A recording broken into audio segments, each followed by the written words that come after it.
Hello दोस्तों, कैसे आप लोग? उम्मीद करते हैं अच्छे होंगे। मैं हूं आपका दोस्त चीकू पारिक। तो आइए आज बात करते हैं कि गुजरात की 182 विधानसभा सीटों में से पहले चरण में किसकी सरकार बनने जा रही है, कौन कितना है आगे, बीजेपी, कांग्रेस, आम आदमी पार्टी और अन्य में से किसकी बनने जा रही है सरकार। तो पहला चरण कंप्लीट हो चुका है। तो आपको बता दें कि गुजरात विधानसभा चुनाव में पहले चरण में 60% से ज्यादा वोटिंग हो चुकी है और अहमदाबाद में पीएम मोदी का मेगा रोड शो चल रहा है बड़े जोरों से। और आपको बता दें गुजरात की पहले चरण की 89 विधानसभा सीटों में से मतदान समाप्त हो गए हैं और 19 जिलों में पड़ने वाली इन 89 विधानसभा सीटों पर कुल 788 प्रत्याशियों की किस्मत दांव पर है और इनमें कई बड़े नाम शामिल हैं। और उधर दूसरे चरण के मतदान के लिए भी चुनाव का प्रचार आखिरी दौर पर चल रहा है। ऐसे में आज भी कई जिलों में दिग्गज नेताओं की चुनावी रैलियां होनी है। वहीं प्रधानमंत्री नरेंद्र मोदी ने गुरुवार को अहमदाबाद में 30 किलोमीटर से अधिक लंबे रोड शो पर हिस्सा लिया। इससे पहले 3 रैलियों को संबोधित करते हुए कांग्रेस की रावण वाली टिप्पणी के लिए मतदाताओं को पार्टी को विधानसभा में सबक सिखाने का आह्वान किया पीएम नरेंद्र मोदी ने। और गुजरात विधानसभा चुनाव के पहले चरण के तहत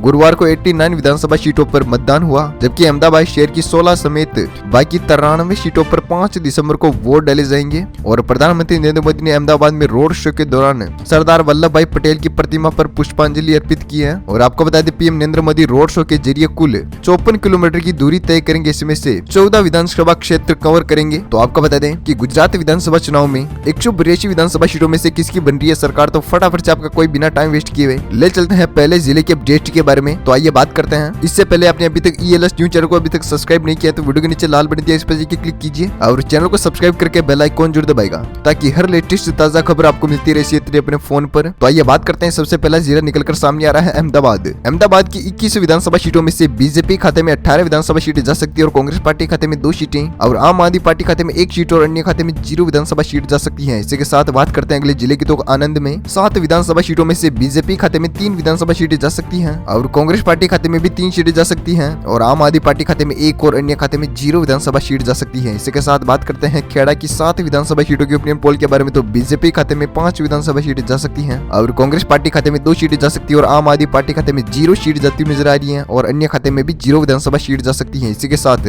गुजरात के 182 विधानसभा सीटों में से 35 सीटों की हमने बात कर ली है, जिनमें से बीजेपी खाते में 26 विधानसभा सीटें जा सकती है और कांग्रेस पार्टी खाते में 7 सीटें जाती हुई नजर आ रही है और आम आदमी पार्टी खाते में 2 सीटें और अन्य खाते में 0 विधानसभा सीट जा सकती है। वहीं पर अब बात करते हैं अगले जिले की। तो अगला जिला है महिसागर में कुल विधानसभा सीटें हैं 2, जिसमें से बीजेपी खाते में 1 विधानसभा सीट जा सकती है और कांग्रेस पार्टी खाते में 0 और आम आदमी पार्टी खाते में भी 0 और अन्य खाते में 1 विधानसभा सीट जा सकती है। वहीं पर अब बात करते हैं पंचमहल की 5 विधानसभा सीटों के अपने पोल के बारे में। तो बीजेपी खाते में 4 विधानसभा सीटें जा सकती है और कांग्रेस पार्टी खाते में 0 और आम आदमी पार्टी खाते में 1 सीट और अन्य खाते में 0 विधानसभा सीट जा सकती है। वहीं पर अब बात करते हैं दाहोद की 6 विधानसभा सीटों के अपने पोल के बारे में। तो बीजेपी खाते में 4 विधानसभा सीटें जा सकती है और कांग्रेस पार्टी खाते में 1 सीट और आम आदमी पार्टी खाते में भी 1 और अन्य खाते में 0 विधानसभा सीट जा सकती है। वहीं पर अब बात करते हैं अगले जिले की। तो अगला जिला है वलसाड में कुल विधानसभा सीटें दी गई है 10, जिनमें से बीजेपी खाते में 9 विधानसभा सीटें जा सकती हैं और कांग्रेस पार्टी खाते में 1 सीट और आम आदमी पार्टी खाते में 0 और अन्य खाते में भी 0 विधानसभा सीट जा सकती है। इसी के साथ आपकी फेवरेट पार्टी कौन सी, आप किस पार्टी को वोट करना चाहते हैं मन से,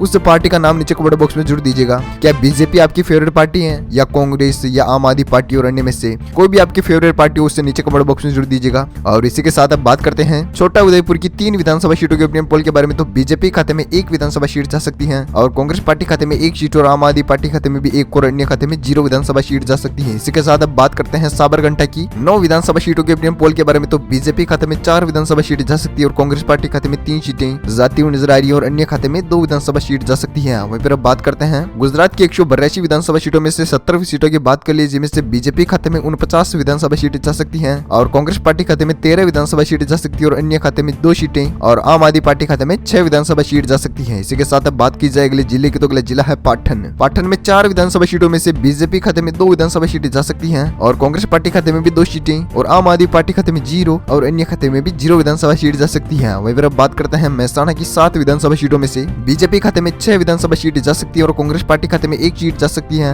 और आम आदमी पार्टी खाते में 0 और अन्य खाते में भी 0 विधानसभा सीट जा सकती है। इसी के साथ अब बात करते हैं साबरकांठा की 4 विधानसभा सीटों के ओपिनियन पोल के बारे में। तो बीजेपी खाते में 2 विधानसभा सीटें जाती हुई नजर आ रही है और कांग्रेस पार्टी खाते में 1 सीट और आम आदमी पार्टी खाते में 1 सीट और अन्य खाते में 0 विधानसभा सीट जा सकती है। इसी के साथ अब बात करते हैं अरावली की 3 विधानसभा सीटों के ओपिनियन पोल के बारे में। तो बीजेपी खाते में 1 विधानसभा सीट जा सकती है और कांग्रेस पार्टी खाते में 2 सीटें और आम आदमी पार्टी खाते में 0 और अन्य खाते में भी 0 विधानसभा सीट जा सकती है। इसी के साथ अब बात करते हैं गांधीनगर की 5 विधानसभा सीटों के ओपिनियन पोल के बारे में। तो बीजेपी खाते में 3 विधानसभा सीट जा सकती है और कांग्रेस पार्टी खाते में 2 सीटें और आम आदमी पार्टी खाते में 0 और अन्य खाते में भी 0 विधानसभा सीट जा सकती है। वहीं पर अब बात करते हैं कच्छ की 6 विधानसभा सीटों के ओपिनियन पोल के बारे में। तो बीजेपी खाते में 5 विधानसभा सीटें जा सकती हैं और कांग्रेस पार्टी खाते में 1 सीट और आम आदमी पार्टी खाते में 0 और अन्य खाते में भी 0 विधानसभा सीट जा सकती है। इसी के साथ अब बात की जाए अगले जिले की, तो अगला जिला है सुरेंद्रनगर। सुरेंद्रनगर में कुल विधानसभा सीटें हैं 5, जिनमें से बीजेपी खाते में 2 विधानसभा सीटें जा सकती हैं और कांग्रेस खाते में 2 सीटें और आम आदमी पार्टी खाते में 1 सीट और अन्य खाते में 0 विधानसभा सीट जा सकती है। इसी के साथ अब बात करते हैं मोरबी की 3 विधानसभा सीटों के ओपिनियन पोल के बारे में। तो बीजेपी खाते में 1 विधानसभा सीट जा सकती है और कांग्रेस पार्टी खाते में 2 सीटें और आम आदमी पार्टी खाते में 0 और अन्य खाते में भी 0 विधानसभा सीट जा सकती है। इसी के साथ अब बात करते हैं राजकोट की 8 विधानसभा सीटों के ओपिनियन पोल के बारे में। तो बीजेपी खाते में 7 विधानसभा सीटें जा सकती है और कांग्रेस पार्टी खाते में 1 सीट और आम आदमी पार्टी खाते में 0 और अन्य खाते में भी 0 विधानसभा सीट जा सकती है। इसी के साथ 182 विधानसभा सीटों में से गुजरात की 115 सीटों की बात हो चुकी है, जिनमें से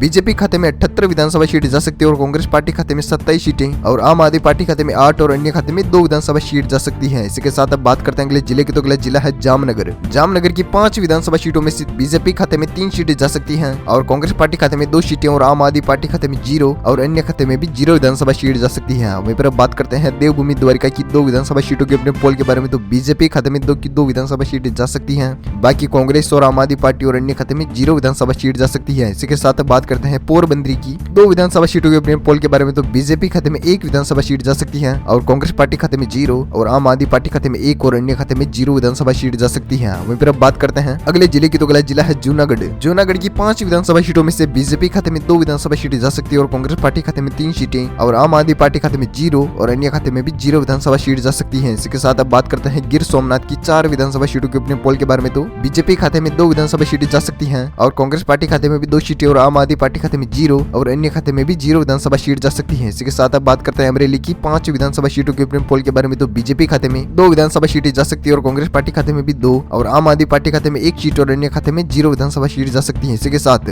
गुजरात की 182 विधानसभा सीटों में से 138 सीटों की हमने बात कर ली है, जिनमें से बीजेपी खाते में 90 विधानसभा सीटें जा सकती हैं और कांग्रेस पार्टी खाते में 36 सीटें और आम आदमी पार्टी खाते में 10 और अन्य खाते में 2 विधानसभा सीट जा सकती है। इसी के साथ अगले जिले की बात करते हैं, तो भावनगर में 7 विधानसभा सीटों में से बीजेपी खाते में 5 विधानसभा सीटें जा सकती है और कांग्रेस पार्टी खाते में 1 सीट और आम आदमी पार्टी खाते में 1 और अन्य खाते में 0 विधानसभा सीट जा सकती है। इसी के साथ अब बात करते हैं बोटाड की 2 विधानसभा सीटों में से बीजेपी खाते में 2 विधानसभा सीट जा सकती है, बाकी कांग्रेस और आम आदमी पार्टी और अन्य खाते में 0 विधानसभा सीट जा सकती है। इसी के साथ नर्मदा की 2 विधानसभा सीटों की चर्चा करते हैं। तो बीजेपी खाते में 2 विधानसभा सीटें जा सकती हैं, बाकी कांग्रेस और आम आदमी पार्टी और अन्य खाते में 0 विधानसभा सीट जा सकती है। वहीं पर हमने अगले जिले की बात करते हैं, तो अगला जिला है भरूच। भरूच की 5 विधानसभा सीटों में से बीजेपी खाते में 4 विधानसभा सीटें जा सकती है और कांग्रेस पार्टी खाते में 1 सीट और आम आदमी पार्टी खाते में 0 और अन्य खाते में भी 0 विधानसभा सीट जा सकती है। वहीं पर अब बात करते हैं सूरत की 16 विधानसभा सीटों में से बीजेपी खाते में 16 की 16 विधानसभा सीटें जा सकती हैं और कांग्रेस पार्टी खाते में 0 सीट जाती हुई नजर आ रही है और आम आदमी पार्टी खाते में भी 0 और अन्य खाते में भी 0 विधानसभा सीट जा सकती है। वहीं पर अब बात करते हैं तापी की 2 विधानसभा सीटों के पोल के बारे में। तो बीजेपी खाते में 1 विधानसभा सीट जा सकती है और कांग्रेस पार्टी खाते में 1 सीट और आम आदमी पार्टी खाते में 0 और अन्य खाते में भी 0 विधानसभा सीट जा सकती है। इसी के साथ गुजरात की 182 विधानसभा सीटों में से 172 सीटों की हमने बात कर ली है, जिनमें से बीजेपी खाते में 120 विधानसभा सीटें जा सकती हैं और कांग्रेस पार्टी खाते में 39 विधानसभा सीटें जाती हुई नजर आ रही हैं और आम आदमी पार्टी खाते में 11 सीट जा सकती है और अन्य खाते में 2 विधानसभा सीटें जा सकती हैं। वहीं पर अब बात करते हैं अगले जिले की, तो अगला जिला है डांग। डांग की 1 विधानसभा सीटों में से बीजेपी खाते में 1 विधानसभा सीट नहीं जा रही है, बाकी कांग्रेस पार्टी खाते में भी 1 सीट जाती हुई नजर आ रही है और अन्य खाते में 0 और आम आदमी पार्टी खाते में भी 0 विधानसभा सीट जा सकती है। इसके साथ नवसारी की 4 विधानसभा सीटों में से बीजेपी खाते में 4 की 4 विधानसभा सीटें जा सकती है और कांग्रेस पार्टी खाते में 0 और आम आदमी पार्टी खाते में भी 0 और अन्य खाते में भी 0 विधानसभा सीट जा सकती है। इसी के साथ वलसाड की 5 विधानसभा सीटों की चर्चा करते हैं। तो बीजेपी खाते में 5 की 5 विधानसभा सीटें जा सकती है और कांग्रेस पार्टी खाते में 0 और आम आदमी पार्टी खाते में भी 0 और अन्य खाते में भी 0 विधानसभा सीट जा सकती है। इसी के साथ गुजरात की 182 विधानसभा सीटों में से 182 सीटों की बात हो चुकी है, जिनमें से एग्जिट पोल आपके सामने निकलकर सामने आ रहा है। तो बीजेपी खाते में 129 विधानसभा सीटें जाती हुई नजर आ रही हैं और कांग्रेस पार्टी खाते में 40 विधानसभा सीटें जा सकती हैं और आम आदमी पार्टी खाते में 11 विधानसभा सीट और अन्य खाते में 2 विधानसभा सीटें जा सकती हैं। तो इसी के साथ गुजरात का एग्जिट पोल समाप्त हो चुका है पहले चरण का। तो इसी के साथ वीडियो करते हैं यहीं पर विराम और आपने अभी तक हमारे चैनल ELS न्यूज को सब्सक्राइब नहीं किया तो वीडियो को नीचे लाल बटन दिया, इस पर जाकर क्लिक कीजिए, चैनल को सब्सक्राइब करके बेल आइकन जरूर दबाएगा ताकि हर लेटेस्ट न्यूज अपडेट आपको मिलती रहे इसी तरह अपने फोन पर। और वीडियो को शेयर कीजिएगा अपने दोस्तों के साथ फेसबुक और व्हाट्सएप पर। ठेकुटी क्रिकेट बाई चेंज। तो वंदे मातरम, जय किसान, जय श्री राम।